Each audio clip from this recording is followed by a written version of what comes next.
Okay, so we're going to talk in this video about your basic workflow and the things that you need to install to do your first data science project. Hopefully we'll get you from ground zero, where you have very little installed on your machine, to a point where you are able to run all of the requisite code for a basic data science project, which will do some very basic data munging, and also display it using the Jupyter notebook, and use some versioning systems like Git, and get it up on GitHub, and add other structural elements like README files and make files to ensure the reproducibility of your project. So first of all, the first thing I'd like to say is that I'm assuming you're going to use Python, and Python is an interpreted language, unlike C, which is a compiled language, where C, you have to write your code and then compile it, and then maybe with the help of a debugger, you're going to write code that's going to run well the first time you compile it, and then once you compile it, you have compiled code that can run on your machine. In contrast to that, we have Python, and Perl and R and Ruby are other popular interpreted languages, and in those you can write code and have them executed on the fly by the interpreter, which is going to really compile the code on the fly, and we call this just-in-time compiled. Okay, so Python is our sequential programming language, which means that it's just going to run commands in sequence. That's the one we're going to use in our data science projects in this video. So one thing about Python that really makes it advantageous as a data science platform is that, or programming language for data science, is that it has lots and lots of excellent packages available to you, from data munging packages like pandas, to visualization packages like plot9 and matplotlib, to machine learning packages like scikit-learn and TensorFlow. So it has a lot of packages available to you, and the reason why this is really nice is that Python itself is not a particularly fast language, and part of this is because it's an interpreted language, and so it's hard to ensure things like type stability, which make languages like C++ super fast. Right. So to get over that hurdle, what we do is we rely on packages which are mostly based off of compiled code, which can run very fast because they are compiled. And so whenever possible, you're going to want to rely on your packages. Now, with that in mind, we're going to have to add a package manager to our system. And so we're going to go through a little bit of that, and we're particularly going to assume that you're going to use Anaconda. So you can actually see from this top line of my Python shell here that I'm actually running an Anaconda install of Python already. But we'll go through briefly how to do this. But before we do that, it is nice to have available to you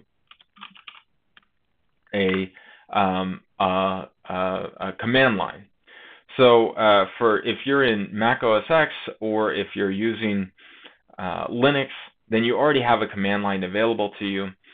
You just open up the terminal, and then you start typing in commands. And the shell, and this is the bash shell for Linux, the shell has various commands available to you that are installed on your machine. So for example, some basic commands will allow you to navigate through your directories. So ls in bash is one that will display all of your files. You can clear your output if you don't want people to see what you're doing. You can cd into a directory that will allow you to descend down the directory tree into directories. You can ascend with cd ... for example, and This is all going to be very different if you're using Windows. If you're using Windows and you have their command line open, then the command ls is going to be dir instead. It's actually available to me on Linux as well. So those are some of the basic commands. I would just encourage you to look up basic Linux commands or shell commands if you're not familiar with them. They're extremely helpful. And the reason they're helpful is if you're doing a data science project and you come across a data set, so for example, you're tasked with working with a particular type of data, then you can begin by interacting with the bash shell, interacting with the data with the bash shell. So the idea is that if the data is extremely large, you don't want to just open it up in, say, a text editor or Excel or something along those lines. And when you come across a data file, you don't necessarily even know how large it is unless you look at its properties. So for example, for me, I can do ls and then add the flags la. And so these flags indicate that I want a lot more output for the, I want them in list format, and I want to output all of the attributes for the file itself. So in bash commands, so in the shell, you start by having the command, and then you have arguments to the command. So these flags are single letters. Each of the letters indicates something. The flags are prepended by a hyphen here. And sometimes you can also have long form commands that are entire words or strings of letters. And you would typically do that by prepending it with two hyphens. So this command is going to output all of the contents, all of the attributes of a given file. This is all of the files, and this is all of the attributes. So this tells us how large this data file is, and it actually is just 358 kilobytes. So that's not too large. We could just open it up with our favorite text editor. You can also just look at the top part of the first several lines of the file by using the head command. And that's one very easy way to just interact with your data immediately, and you kind of get a sense of what we're looking at. So this file itself is, for example, comma separated, and it looks like some of the missing values are called privacy suppressed here. So these are very important things to figure out how missing values are encoded and how the different entries are delimited, and so on. Well, we won't get into these details. More, I just wanted to show you how you can use the bash shell to begin to explore your data without opening it up in either R, Excel, or Python. So that's important. And so the Unix shell, the bash shell, is very nice to have. It can also make it so that it's easier to have fine control over, for example, your package manager like Anaconda, and also have finer control over what your versioning system like Git is doing. And so I'm going to assume you have this available to you. If you're a Windows user, you don't have just one terminal that you're necessarily going to be working with. I would recommend just using the various shells that are available to you when you install the different software that we're going to be using. So for example, we're going to install Anaconda as our package manager. Anaconda has a prompt, a shell called Anaconda prompt. You can just search for it in your Windows search, and then open up the Anaconda prompt, and you can then do all of the Anaconda commands, all of the commands through the Anaconda prompt. And also Git's another thing that it's very nice to have the command line for, the shell for. And so what we do is you just, if you're using Windows, install Git for Windows, and then it comes with a Git shell available to you. So between those two things, you'll have two different shells that you can work with. So when I'm doing conda commands like conda something list, for example, that's a command line interacting with Anaconda. Open up For Windows, I'm going to assume you're just going to open up the Anaconda prompt and start typing these commands for the Anaconda prompt. If I start using git commands like git init or whatever else, git add, then I'm going to assume you're going to open up the git prompt, the git shell for Windows. And so that's probably the easiest and simplest thing for you to do if you're a Windows user. But if you're doing that, then it's a little bit harder to use the bash commands that I use. So for example, ls is now dir, and you're going to have to just figure out for yourself how to do these things in Windows. You could just open up the command prompt in Windows, and then there are typically versions of this for Windows, of all of these bash commands for Windows. But for example, head is not necessarily going to be available to you as a command in Windows. But there are a lot of equivalents, so but these are not always necessary. Okay, so that's the Unix shell, and it's very important to have these shells available to you. Okay, now we're going to move on. We'll come back to the shell to talk about makefiles in a little bit and make. But at the moment, let's start with our Python installation and our Anaconda.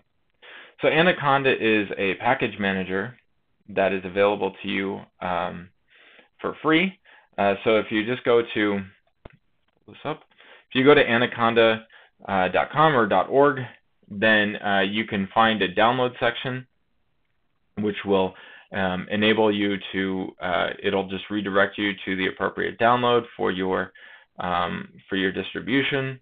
Either for me it's Linux, but for you it could be Mac OS X or Windows, and just download and install according to their instructions.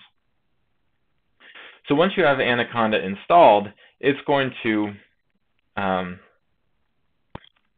put a directory in Linux. It typically puts this in your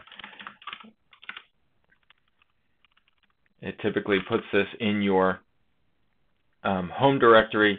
That's an Anaconda directory, and here you have available to you all of the you'll have Python available to you, and some and a lot of packages are going to be installed in this location. So there's a couple of things about Anaconda. Now that you have it available to you, it'll be in your command line. If you're using Linux or Mac OS X, you're going to probably see this thing in parentheses, which is telling you which Anaconda distribution or which Anaconda environment you're working with at the moment. So Anaconda gives you the capability of creating different environments where you would install different versions of your packages. And this can aid significantly with reproducibility, because then you can have you can install certain versions of packages that might work well together. Maybe a package that you need, like TensorFlow, has a certain dependency, like a certain version of NumPy. And then once you have those dependencies all worked out, you can export your environment to a YAML file, and then that, which is just a config file telling everyone else what versions you used.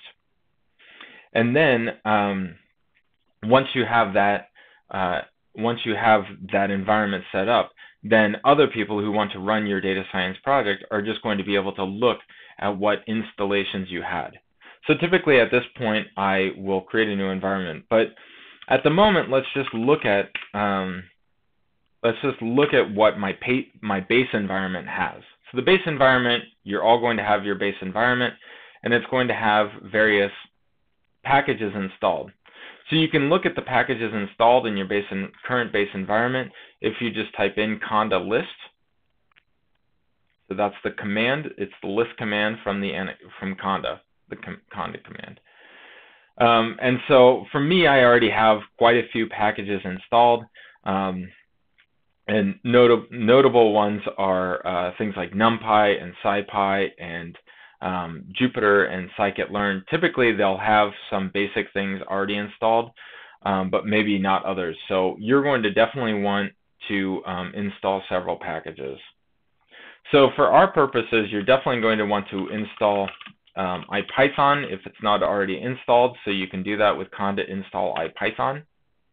And it's going to look through my packages and tell me I already have it installed, but I just wanted to show you what starts to happen once you try to install a package.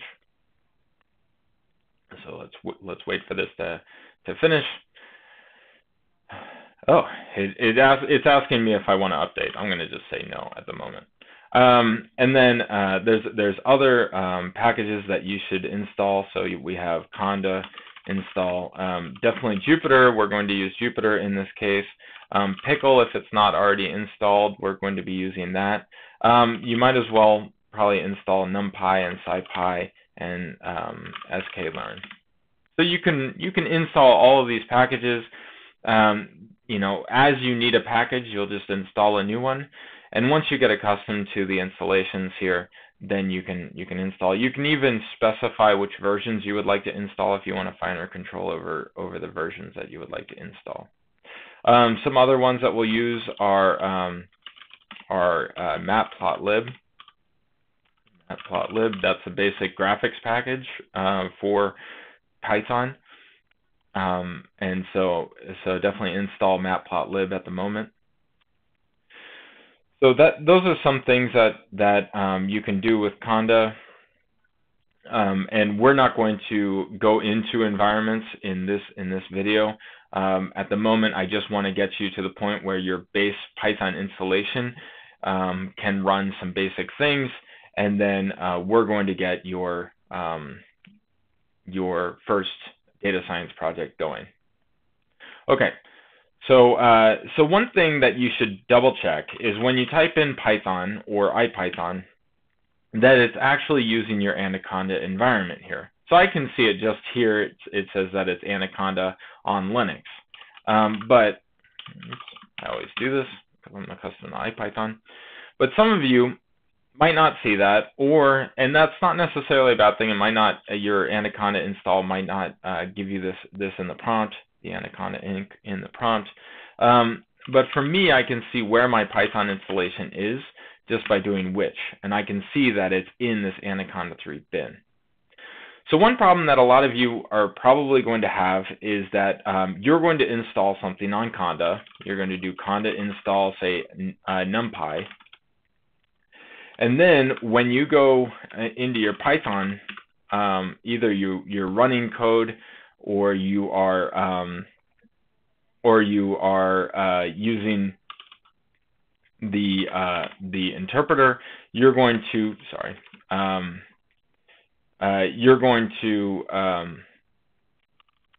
try to import a package, say numpy as np, and then it's going to throw an error. For me, it didn't because I have the installation correct, but you might throw an error, and you say, well, I already installed numpy on my conda. You could even go and check to see if conda has numpy installed. Sorry, this is just the way I'm going to do it. I'm going to grep for numpy in my conda list, and I'll see that numpy is installed in my Anaconda. So I'll say what gives. It's definitely installed on my in Anaconda, and then I opened up my Python interpreter, and it threw an error. It said there did not exist a package numpy when I tried to import it. So what's happening is that the Python that you're opening up, the interpreter that you're using when you type in Python, is not the Anaconda installed interpreter. There's probably some other native install of Python on your machine, and this is extremely common. So what is happening? So there's a path environment variable in all of these operating systems, which when you look at this path environment variable, what it's doing is telling the operating system where to look when it's looking for commands. So when I type in Python, for example, it's going to start going through these different directories in the path environment variable until it finds the Python command. So it's going to hit at this home JSharpna Anaconda bin, or Anaconda 3 bin. I think this Anaconda is no longer there. but Anaconda 3 bin, it's going to find Python there, and that's the one it's going to use. But for you, you might actually have, say, user local bin that comes before this Anaconda 3 bin. And then Python might be installed, say, in user local or any other directory. So what you want to do is ensure that your path environment variable has Anaconda 3 bin at the beginning. That way, when you type in Python or iPython or anything else that you're hoping to use from Anaconda, it actually is going to use the Anaconda version and not your native installation. So just Google how exactly to change your path environment variable, but that's what's going on. And it's a very easy fix in Windows, Mac OS X, and Linux. Okay, so that gets us through Anaconda for the most part and how to use Anaconda, and we'll talk about Jupyter in a minute. So now you have the ability to install packages, to to import those packages, and you'll have access to your Python, and you'll also have access to a second shell called iPython. So this is handy to have available to you. iPython is a shell that has a little more functionality than the basic Python interpreter. So it has some things like magic commands. So you could time, for example, the operation 4 + 4 and see how long it takes for your machine to run this command. And this can allow you to better profile your code to make sure it's running quickly. And so magic commands are prepended by this hash, the %sign. So that's not the hash, that's the %sign. And there's quite a few of them that are particularly nice.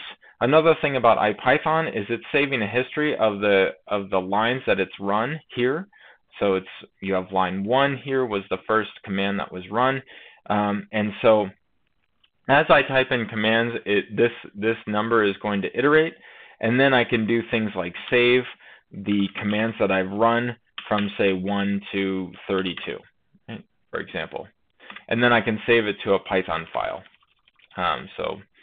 So there's a lot of magic commands that are available to you. There's other things like tab completion. So if I, for example, import numpy as np, and then I want to do np.lin, and then I'm looking for the linalg package, I can hit tab until it gives me access to, it tells me how I could complete this statement. So tab completion is just a smart way to help you complete statements, right? And then it can also give you hints as to what parameters to use. It also looks in your current directory for files and so on. So tab completion is essential for quickly working with an interpreted language like Python, and iPython gives that to you. So we call iPython an interactive development environment, or IDE. It's the first IDE that you should really work with. So the nice thing about iPython is that it's entirely in the command line if you're not using graphics, and so if you're not using matplotlib, and so you can say run it on a server. So a lot of these Linux commands, a lot of these, and then the commands in iPython are going to be available to you if you only have access to a command line to a terminal. Okay, so that's a little bit about iPython, and it has a lot more functionality. Look up iPython, go through its documentation if you're curious. It's really a very powerful shell. It's important for us to understand iPython a little bit because we're going to use Jupyter, which is really running an iPython kernel in the background. Before we get to that, I think we need to move on to other parts of our workflow. Okay, I'd like to also mention another IDE, which is a lot more powerful, which is PyCharm. So there's a lot of interactive development environments that are available to you. Actually, Conda comes with Spider, which is one IDE that you might use. It's becoming more common to use something like PyCharms, which is which is it's a little smoother to use PyCharm with remote servers, and so and to do remote computing. And then there's also another is Visual Studio Code. That's another IDE that's very commonly used. So PyCharm, PyCharm is developed by a company called JetBrains, and so if you go to jetbrains.com/PyCharm, you can download their IDE, and this is just one example of an IDE, a modern IDE that I would recommend using.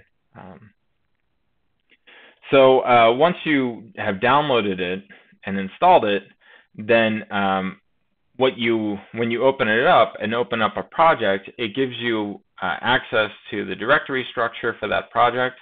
It'll render README files, like this is the README file in this this first project directory, and then it'll render them in as formatted text. And then you can open up, say, Python files, and it'll do things like tab completion, just like the iPython IDE was doing. It'll also automatically add in some doc strings when you write defs and use classes. It'll do things like warn you when there's some issue with your code.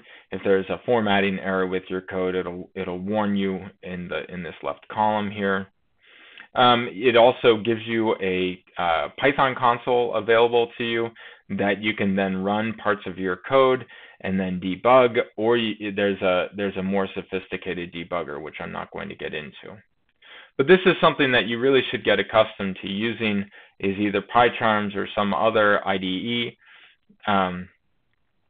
The simplest thing that you can do is use one of the older text editors, command line text editors like Emacs or Vim, and then use the Python mode with those, and they will have a Python console, an interpreter that can be integrated into those text editors.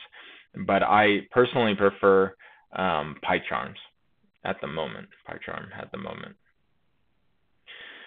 So that's all of the, well, okay, so we've gone through iPython and PyCharm. And I mentioned Jupyter. So the Jupyter Notebook is another IDE that's really good for displaying your code and your work. It's not so good for developing code. I would recommend using PyCharm if you're developing code from scratch that you hope is going to run quickly and you're going to run separately. You use the console and the debugger to debug your code, and then you run it in the command line, which we'll see in a minute.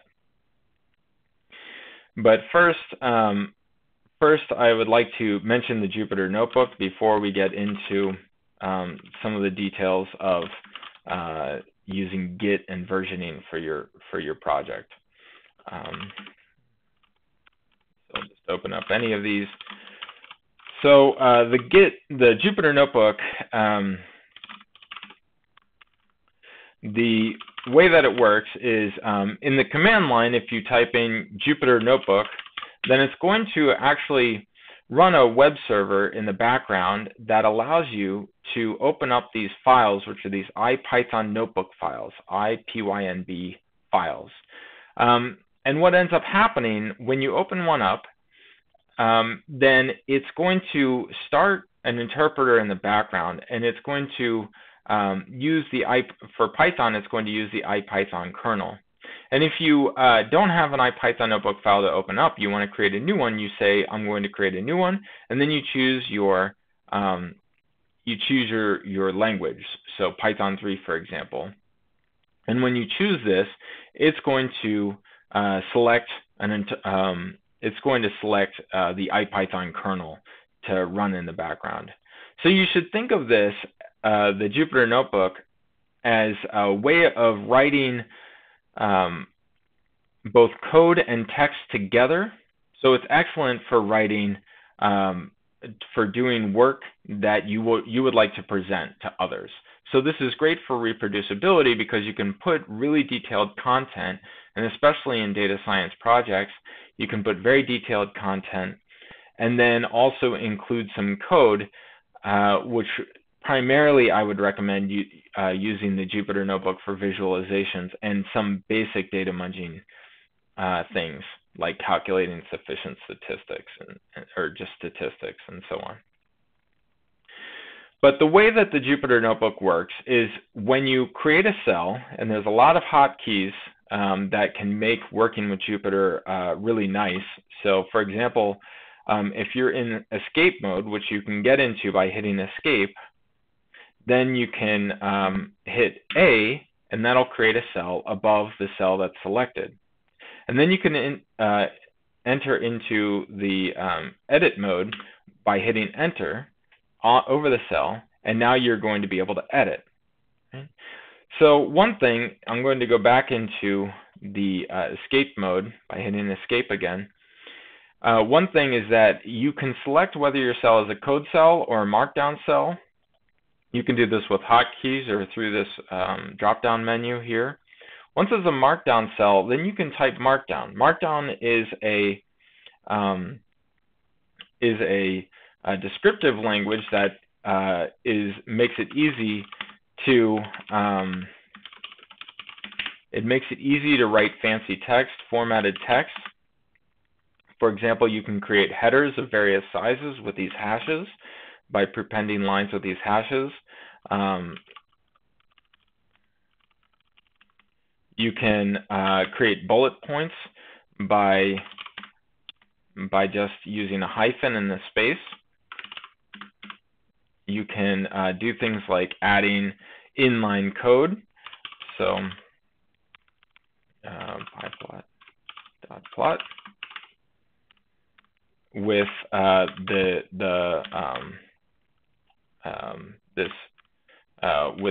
this quote symbol, and then you can add links and various other things that you would like to do for formatted text. Right? Now this is nice because it can make it so that you can write fairly nice and clean text, formatted text, without much additional effort. It's a very minimal descriptive language, much more minimal, for example, or markup language, much more minimal than HTML, for example. So this is what the Jupyter Notebook, this is really where it excels, is writing write-ups, creating write-ups for your projects. Okay. You can also write just inline code, and what happens is you write your inline code in a code cell, and then once you hit Shift-Enter, it will actually run this, and you should just think about it as running this cell in the iPython notebook.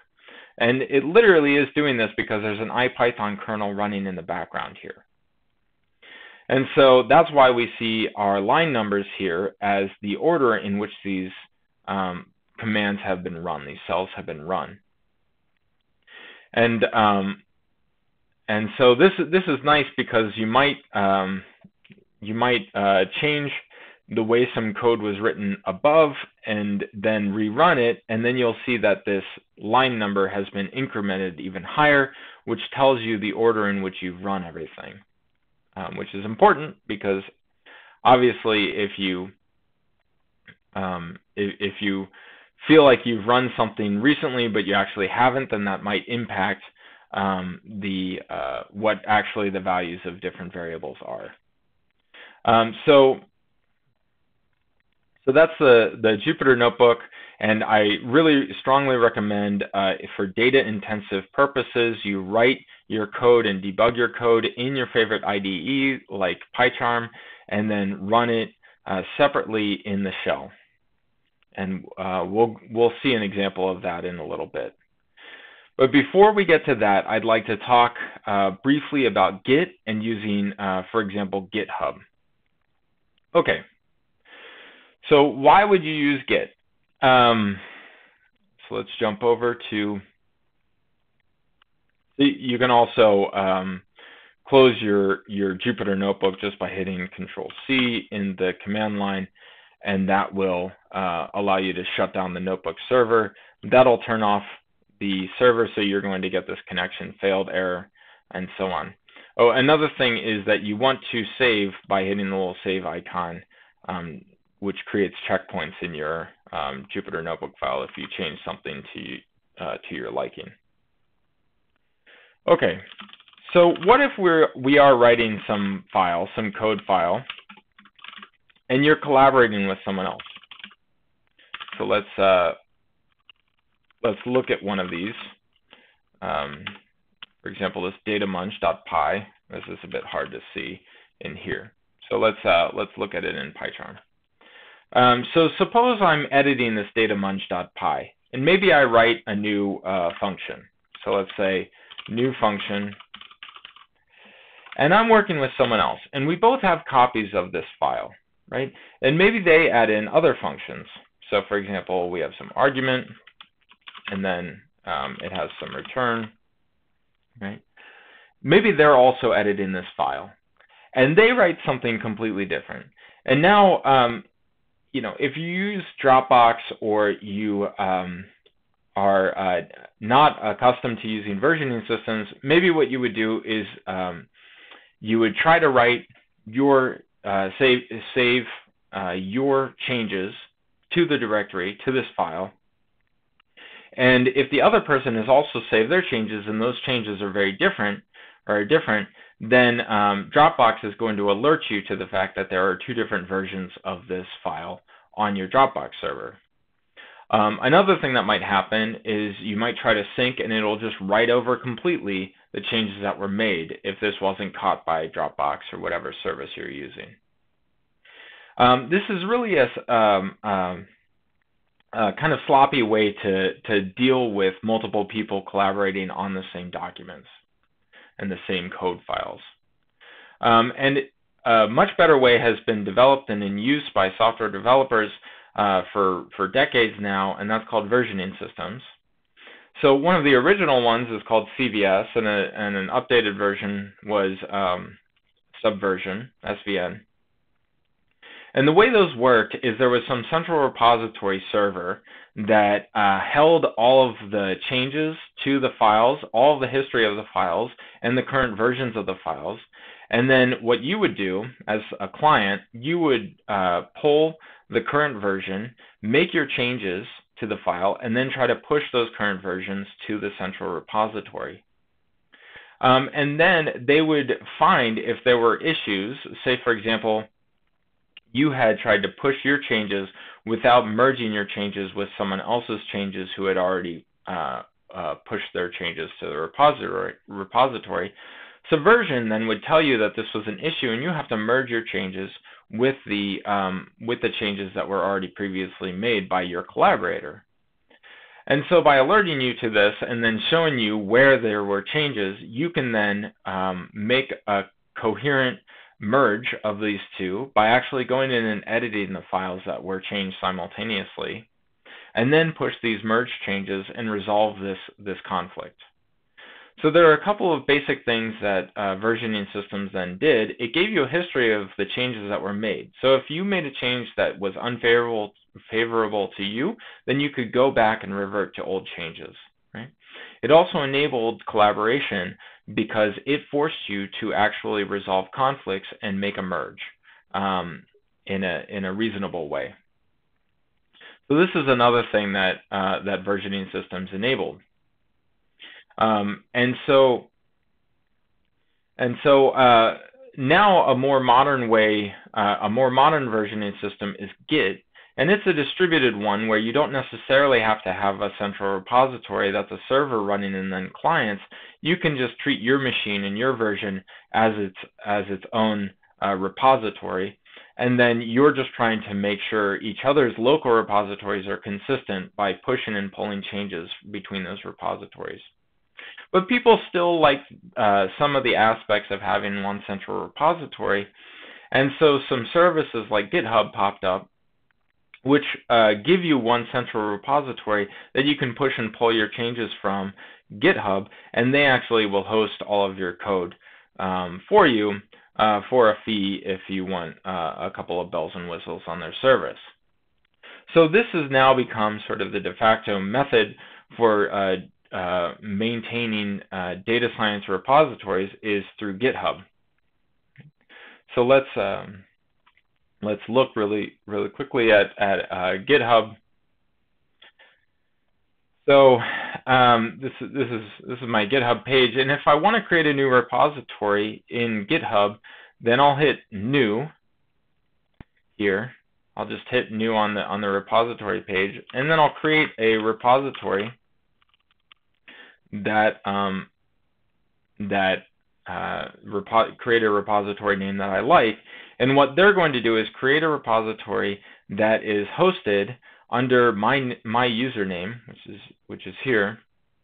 And then I can choose to make it either public or private. So if it's public, then anybody can see my code. Anybody can clone my repository and then make changes, but they won't necessarily be able to push those changes to my repository. So I'll create this repository. I'm not going to initialize it with a README. And if you want a GitHub user, to get a GitHub user, it'll be free to create a user. And then sometimes if you're a student, you'll be able to have access to a certain number of private repositories. But I'll just make this one public. So I'll hit Create Repository. And then what it starts to tell me to do is go in my command line and start entering in some commands. Right? And all these commands start with git, except for this echo, which is just creating a file to add to your repository.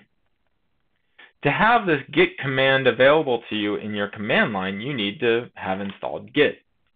And so if you're a Windows user, then what you want to do is have git for Windows. So you can go to git for Windows or some other git software. So this isn't the only option. And if you download it, then you're going to have a bash shell available to you, and then you can run all of these commands in that bash shell.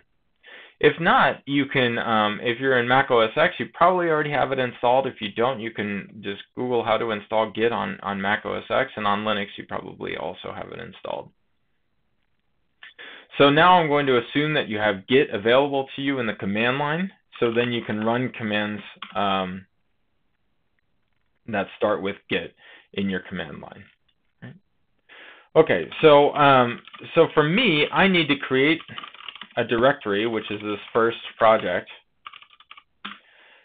Now that I have this, CD first project. Now let's clear this up so that you can see.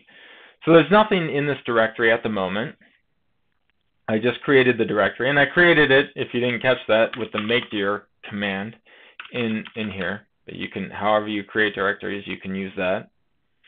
There's nothing here yet. So what I'm going to do is, if you look here, they say use git init. Right? So you create this directory, use git init, and let's see what this does. Okay, when I run git init in this directory, it says initializing empty git repository in this place. And it gives a file location which is this .git. If I hit ls, then I see nothing. But if I hit lsla, it's going to list all the files, and I see this .git folder, or this .git directory. So if I go into it, it actually has quite a bit of stuff.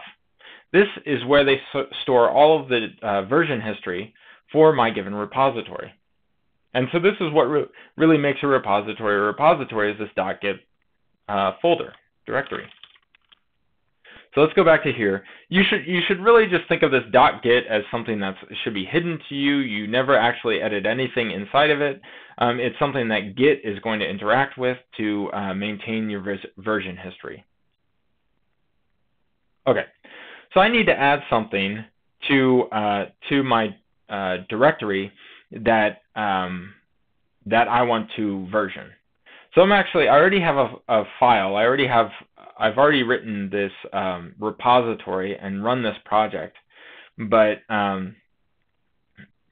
yeah. So now I have Git, I have Jupyter, I have Conda, I have iPython and Python, and I also have the shell. I have and I have my path environment variable set up, and I have my IDE like PyCharm. So now I have all the software installed, everything that I need installed, that I'm ready. Now I'm ready to create my first project and my first repository. So I'm going to take a break here. We're going to jump in with the next video where we actually create this repository, fill out this repository, and look at our structure for this first data science project. So join me for the next installment of these videos.